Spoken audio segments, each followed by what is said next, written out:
सुप्रभात साथियों, आज आपके समक्ष हम कुछ ऑब्जेक्टिव प्रश्नों को हिंदी के लेकर के जो हिंदी साहित्य से संबंधित है, साथ में व्याकरण के भी प्रश्न हैं। कुछ प्रश्नों की जो भी जरूरी होगा हम व्याख्या भी करेंगे। बाकी हम प्रश्न को पढ़ेंगे, ऑप्शन आपको पढ़ना है और 10 सेकंड के अंदर आपको आंसर देना है। कितने? सिर्फ 10 सेकंड के अंदर। ध्यान दीजिएगा, आपको हम 10 सेकंड का टाइम देंगे दोस्तों, ठीक है। कबीरदास के मरने पर उनकी गद्दी, ध्यान दीजिएगा प्रश्न क्या पूछ रहा है। कबीरदास के मरने पर उनकी गद्दी किसको मिली? दोस्तों आप सब देख लीजिए, रैदास हो गए, धर्मदास, सुंदरदास हो, दादू हो, ठीक है। तो जिन लोगों ने इस ऑप्शन को राइट किया होगा, यहाँ पर बी हो जाएगा, ए बी ऑप्शन है, ए हो जाएगा सी, ठीक है। जिन्होंने धर्मदास को किया होगा बिल्कुल राइट है, जिन्होंने धर्मदास को किया होगा बिल्कुल राइट है, ठीक है दोस्तों। इस प्रकार से रैदास की कुछ रचनाएं भी है, जैसे इनका है राग भैरव, नोट कर लीजिएगा, राग भैरव, ठीक है। ये राग भैरव की रचना है। और सुंदरदास की भी कुछ रचनाएं हैं दोस्तों, ठीक है। और इनका है एक और रचनाएं हैं, राग रामकली, राग रामकली, यह इनकी रचनाएं हैं रैदास की। राग भैरव, राग रामकली। धर्मदास कौन है? कबीरदास के मरने के बाद इनको गद्दी मिली। सुंदरदास की कुछ प्रमुख रचनाएं हैं दोस्तों, इनका है जैसे ज्ञान समुद्र है, ठीक है, ज्ञान समुद्र है, ज्ञान समुद्र है। और क्या है? ज्ञान झूला है, ठीक है, नोट कर लीजिएगा, ज्ञान झूला है। यह सब इनकी क्या है? प्रमुख रचनाएं हैं, ठीक है। ज्ञान समुद्र हो गया, ज्ञान झूला हो गया, और एक इनकी जो सबसे बढ़िया रचना है वह है सुंदर विलास, सुंदर विलास, नोट करना साथियों, क्या इनकी रचना हो गई? सुंदर विलास, ठीक है। और इसके बाद हमारे दांदू आते हैं, तो दांदू की भी कुछ रचनाएं हैं। इनका है, दांदू की रचनाएं हैं, दांदू की रचनाएं हैं हरडे बाणी, नोट कर लीजिएगा, हरडे बानी, हरडे बानी, और अंग बधू, और अंग बधू। तो दोस्तों यहाँ से भी प्रश्न को पूछ सकता है, पूछ लेगा कि हरडे बानी किसकी रचना है या फिर अंग बधू किसकी रचना है। तो इन इसीलिए मैं कुछ एक दो तीन जो इनकी प्रमुख रचनाएं हैं जो लगभग पूछी जाती हैं, मैंने इसका भी यहाँ पर नाम उल्लेख कर दिया है। इस प्रकार से आपको पढ़ते हुए चलना है, ठीक है। और इसके बाद इनकी भी एक कविता है, क्या है इनकी कविता? मोरा पिया, मोरा पिया बसै, मोरा पिया बसै कवन देश। ये धर्मदास की कविता है, रचना तो इनकी नहीं कही जा सकती, लेकिन इसी प्रकार की कविताएं लिखा करते थे, ठीक है दोस्तों। इस प्रकार से आपको, और अब हम चलते हैं अगले प्रश्न पर। अगला प्रश्न हमारा क्या कहता है? दूसरा प्रश्न, उस भक्त कवि का नाम बताइए।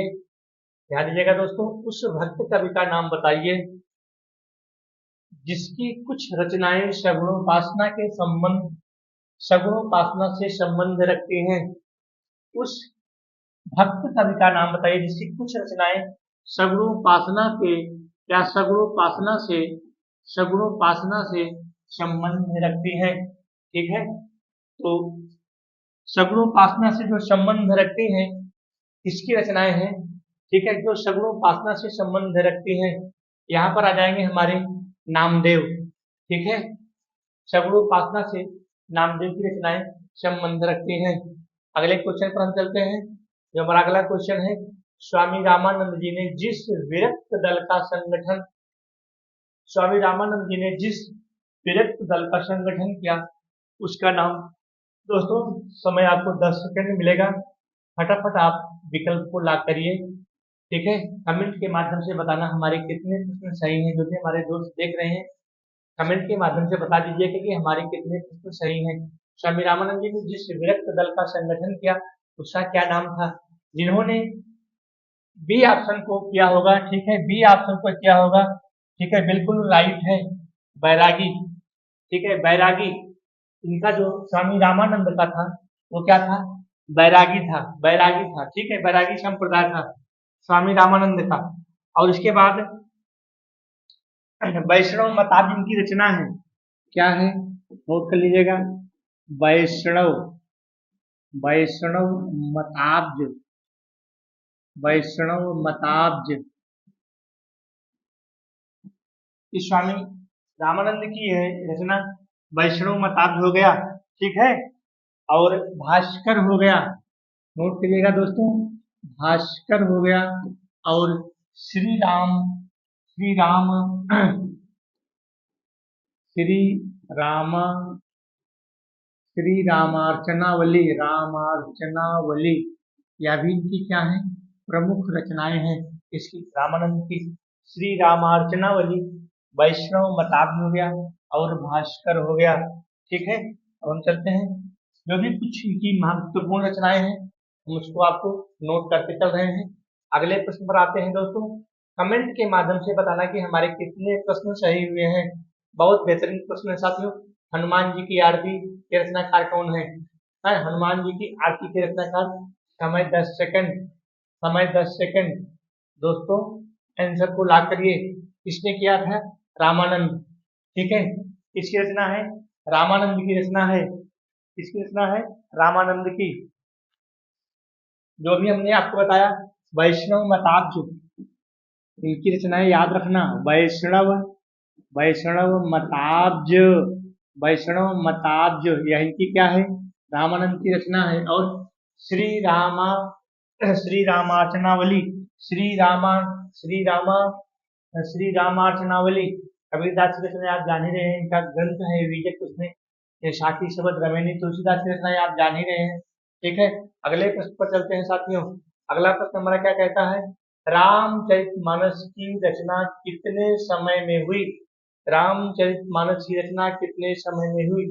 तो जिन लोगों का डी ऑप्शन बिल्कुल राइट है, 2 वर्ष 7 माह में हुई थी, ठीक है, 2 वर्ष 7 माह में हुई थी। अगला क्वेश्चन, भक्त काल के रचयिता का नाम, भक्त काल के रचयिता का नाम, भक्त काल के रचयिता का नाम किसने है? कौन है भाई भक्त काल, भक्त भारी सॉरी भक्तमाल, भक्तमाल के रचयिता का नाम,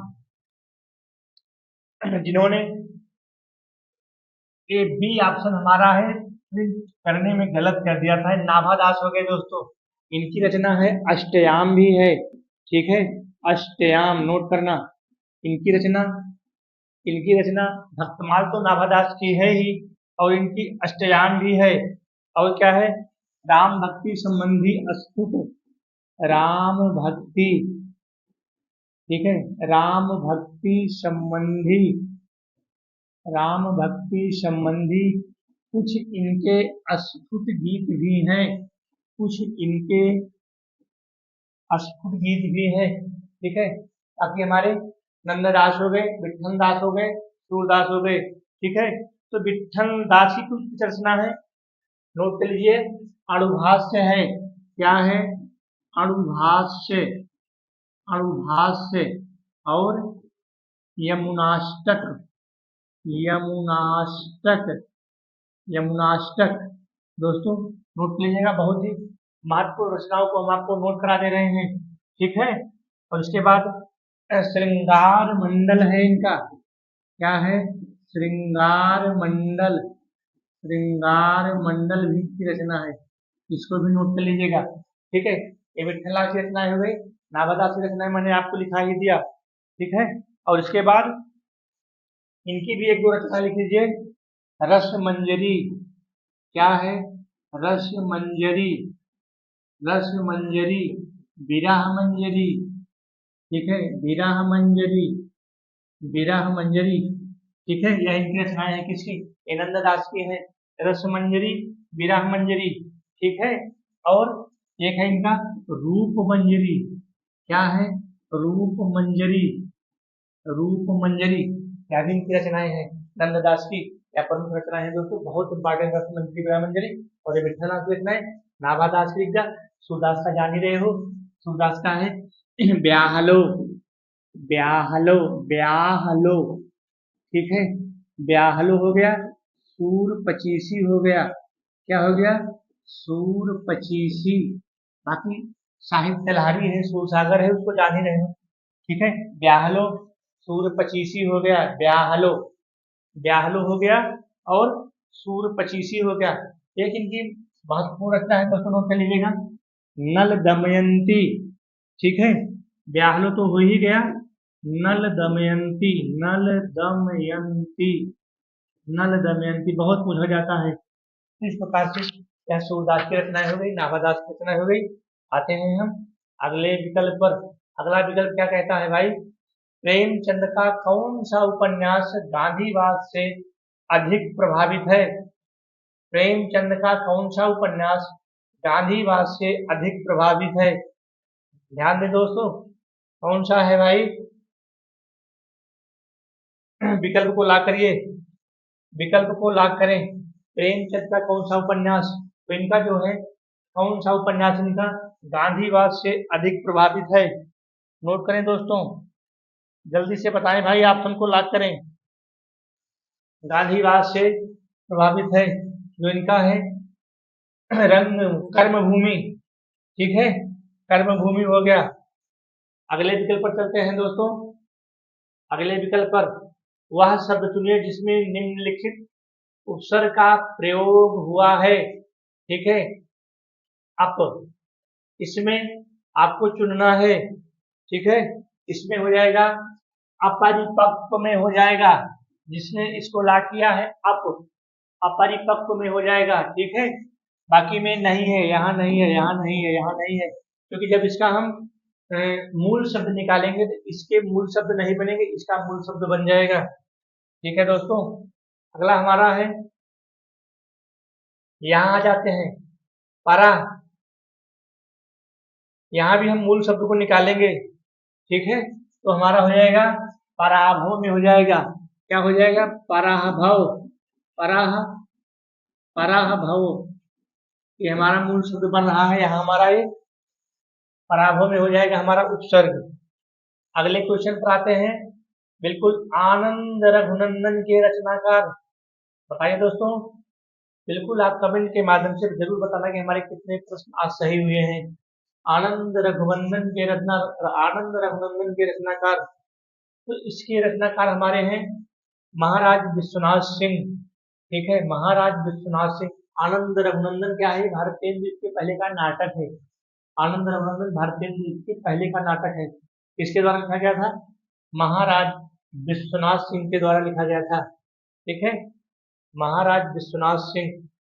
अगला क्वेश्चन है, पुस्तक जलहण, पुस्तक जलहण हस्त दई चल गज्जन नृप काज, किसकी उक्ति है, उक्ति है। ध्यान दीजिएगा, ऑप्शन को पढ़े आप, और इसमें से ऑप्शन ला करिए, हमको कमेंट के माध्यम से जरूर बताना कि हमारे कितने प्रश्न सही हुए हैं। पुस्तक जलहण हस्त, पुस्तक जलहण हस्त दई चल गज्जन, जिन्होंने डी ऑप्शन किया होगा तो राइट है, चंद्रवरदाई, चंद्रवरदाई ने, यह इन्हीं की उक्ति है, चंद्रवरदाई की उक्ति है। अगला क्वेश्चन दोस्तों, निम्नलिखित शब्दों में से प्रत्यय का चयन विकल्पों में से करिए। प्रत्यय, ध्यान दीजिए, उपसर्ग शब्द के पहले आते हैं, प्रत्यय शब्द के बाद में आते हैं। धार्मिक, तो धार्मिक में एक प्रत्यय है, पहला ऑप्शन राइट है, पहला ऑप्शन राइट है, ठीक है। अगला है विशैला, ठीक है, अगला है विशैला, तो विशैला में जिन्होंने सी ऑप्शन किया होगा तो राइट है, क्योंकि प्रत्यय पूछ रहा है ना, प्रत्यय शब्द के बाद में लगता है, उपसर्ग शब्द के पहले लगता है। जो शब्दांश शब्द के पहले जुड़ करके विशेषता ला दे उसको हम उपसर्ग कहते हैं, और प्रत्यय जो होता है शब्द के शब्दांश या शब्द के बाद में लगता है। अगला क्वेश्चन है, पुजारी में प्रत्यय, पुजारी, पुजारी में प्रत्यय भाई, इसमें ए ऑप्शन राइट है, जिन्होंने आरी किया होगा बिल्कुल राइट है, आरी। अगला क्वेश्चन है पत्रकार, पत्रकार, यहाँ ध्यान दीजिएगा दोस्तों, पत्रकार में, पत्रकार में पत्रकार में प्रत्यय जिन्होंने ए किया होगा बिल्कुल राइट है उसका, ठीक है, बिल्कुल राइट है। अगला क्वेश्चन, खिलाड़ी में प्रत्यय, खिलाड़ी में प्रत्यय बताओ भाई, फटाक से जल्दी से बोलो, समय 10 सेकंड। खिलाड़ी में प्रत्यय जिन्होंने डी किया होगा बिल्कुल राइट है, जिन्होंने डी किया होगा बिल्कुल राइट है। अगला क्वेश्चन हमारा है, निराला द्वारा संपादित पत्रिका। दोस्तों बहुत बेहतरीन प्रश्न है आपके लिए। निराला द्वारा प्रतिपादित पत्रिका कौन थी? निराला द्वारा संपादित पत्रिका जिन्होंने मतवाला पत्रिका थी। ये जागरण किसका है दोस्तों? ये जागरण है प्रेमचंद्र का, प्रेमचंद्र का, नोट कर लीजिएगा। और आर्थिक तंगी के चलते कुछ समय बाद जागरण को बंद करना पड़ा था 1931, ठीक है। आर्थिक तंगी के चलते कुछ समय बाद यह जागरण पत्रिका है मुंशी प्रेमचंद की, ठीक है। हिंदी प्रदीप जान ही रहे हो, बाल कृष्ण भट्ट, क्या है? बाल कृष्ण भट्ट, ये बाल कृष्ण भट्ट का है हिंदी प्रदीप, नोट करना, ठीक है। समन्वय भी पत्रिका है, इसका नाम नहीं याद आ रहा है अभी हमें, समन्वय भी पत्रिका है। दोस्तों मैंने एक प्रश्न इसके पहले वाले वीडियो में कराया था, तो सरस्वती पत्रिका का संपादन सबसे पहले बाबू श्याम सुंदर ने किया था। वो भूलवश दोस्तों गलत हो गया था, बाबू श्याम सुंदर पहले संपादक थे इसके सरस्वती पत्रिका के पहले संपादक बाबू श्याम सुंदर, ध्यान दीजिएगा दोस्तों। अगला क्वेश्चन है, छत्तीसगढ़ी का संबंध किससे है? छत्तीसगढ़ी बोली है, ठीक है। तो छत्तीसगढ़ी बोली है, किससे संबंध है भाई? छत्तीसगढ़ी का संबंध किससे है? छत्तीसगढ़ी, ऑप्शन को ला करें दोस्तों। छत्तीसगढ़ी का संबंध है पूर्वी हिंदी से, किससे है? पूर्वी हिंदी से। इसमें हमारी आ जाती है कौन? अवधी आ जाती है, अवधी, ठीक है, अवधी भाषा आ जाती है। और इसके बाद बघेली, क्या आ जाती है? बघेली आ जाती है, ठीक है। अवधी, बघेली और छत्तीसगढ़ी, ऐसे नोट करना, ऐसे याद करना पड़ेगा, ठीक है। ये हमारी पूर्वी हिंदी की बोली है, पूर्वी हिंदी की बोली है, ठीक है। इसका अपभ्रंश कौन सा है? अर्धमागधी अपभ्रंश है, नोट करना, अर्धमागधी अपभ्रंश है, ठीक है। अर्धमागधी अपभ्रंश है, अपभ्रंश है, ठीक है। ये जो हमारी पूर्वी हिंदी है इसका अर्धमागधी अपभ्रंश है। पूर्वी हिंदी का है हमारी ये अवधी, बघेली और छत्तीसगढ़ी, इसके अंतर्गत बोलियां हैं और इसका अर्धमागधी अपभ्रंश है, ठीक है। पश्चिमी हिंदी में देख लेते हैं दोस्तों, पश्चिमी हिंदी में, और यहाँ देख लेते हैं पश्चिमी हिंदी इसका सौरसेनी अपभ्रंश है, क्या है? सौरसेनी अपभ्रंश, सौरसेनी, ये सौरसेनी अपभ्रंश है। क्योंकि यहाँ से भी प्रश्न को बना लेगा ना कि किस अपभ्रंश से इसका जन्म हुआ है, अपभ्रंश, ठीक है, अपभ्रंश। तो इसमें हमारी आ जाती है खड़ी बोली, ठीक है, खड़ी बोली है, खड़ी बोली है। और क्या है? ब्रज भाषा है, नोट करना, 5 बोलियां हैं यहाँ पर। ब्रज भाषा है, खड़ी बोली है, ब्रज भाषा है, कन्नौजी है, क्या है? कन्नौजी, और मैथिली, ठीक है। और एक है, इसका नाम है हरियाणवी, क्या नाम है? हरियाणवी, हरियाणवी है, जिसको हम बांगरू भी कहते हैं, बांगरू, जिसको हम बांगरू के नाम से भी जानते हैं। तो हमारी 5 बोली हो गई। इसके अंतर्गत पश्चिमी हिंदी के अंतर्गत पश्चिमी हिंदी का अपभ्रंश कौन सा है? सौरसेनी अपभ्रंश है, ठीक है। पूर्वी हिंदी का अपभ्रंश कौन सा है? अर्धमागधी अपभ्रंश है, ठीक है। इसी प्रकार से हमारी राजस्थानी के अंतर्गत मेवाती आ जाती है, जो राजस्थानी हमारी बोली है इसके अंदर मेवाती आ जाती है, ठीक है। मेवाती और मालवी, राजस्थानी, इसके अंतर्गत हमारी आ जाती है राजस्थान मेवाती और मालवी। अगले क्वेश्चन पर चलते हैं दोस्तों। निम्नलिखित में से कवि और आचार्य दोनों, बहुत बेहतरीन क्वेश्चन दोस्तों, कवि और आचार्य दोनों कौन है? तो यहाँ पर हमारे हो जाएंगे भिखारी दास और देव, ये दोनों लोग हैं दोस्तों, ध्यान दीजिएगा। भिखारी दास और देव क्यों हैं? क्योंकि जो हमारे रीत सिद्ध कवि हैं, नोट करना, जो हमारे रीत सिद्ध कवि हैं, रीत सिद्ध कवि, जो हमारे रीत सिद्ध कवि हैं वह कवि और आचार्य दोनों हैं। तो रीत सिद्ध कवि में हमारे भिखारी दास आते हैं, देव आते हैं, और एक दो कवि और आते हैं, नाम नहीं याद आ रहा है रीत सिद्ध कवि में। मान लीजिए कि जो भी हमारे रीत सिद्ध कवि हैं वह कवि और आचार्य दोनों माने गए हैं, ध्यान रखना, रीत सिद्ध कवि। अगला हमारा प्रश्न है, इनमें से किसने हिंदी पद्य में रघुवंश का अनुवाद किया?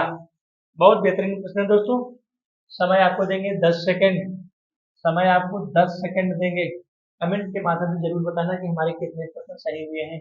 इनमें से किसने हिंदी पद्य में रघुवंश का अनुवाद किया? तो इसमें हमारे जिन्होंने सी ऑप्शन किया होगा बिल्कुल राइट है, राजा लक्ष्मण सिंह, राजा लक्ष्मण सिंह। दोस्तों बहुत बेहतरीन प्रश्नों आपको मैंने छांट छांट के यहाँ पर प्रश्नों को रखा है, ठीक है। अगला हमारा प्रश्न है, इनमें से कौन सी बोली पश्चिमी हिंदी की है? पश्चिमी हिंदी की बोली, तो पश्चिमी हिंदी की बोली अभी मैंने आपको बताया, ठीक है दोस्तों। ये बघेली है, ये तो पूर्वी हिंदी की हो गई, ठीक है, बघेली, ठीक है। और बघेली हमारी क्या है? पूर्वी हिंदी की है। तो जो जो यहाँ पूछ रहा है पश्चिमी हिंदी की बोली, ये बांगरू है। कौन सी है? बांगरू। बांगरू को हरियाणवी नाम से भी जाना जाता है। नीचे मेवाती है, दिख नहीं रहा होगा, ये राजस्थानी बोली है, ठीक है। तो बांगरू को हम हरियाणवी के नाम से जानते हैं। और पश्चिमी पश्चिमी हिंदी के अंतर्गत, पश्चिमी हिंदी के अंतर्गत 5 बोलियां हैं। कितनी हैं? 5 बोली हैं, 5 बोली हैं। पश्चिमी हिंदी है, पश्चिमी हिंदी के अंतर्गत 5 बोली है। कौन कौन है?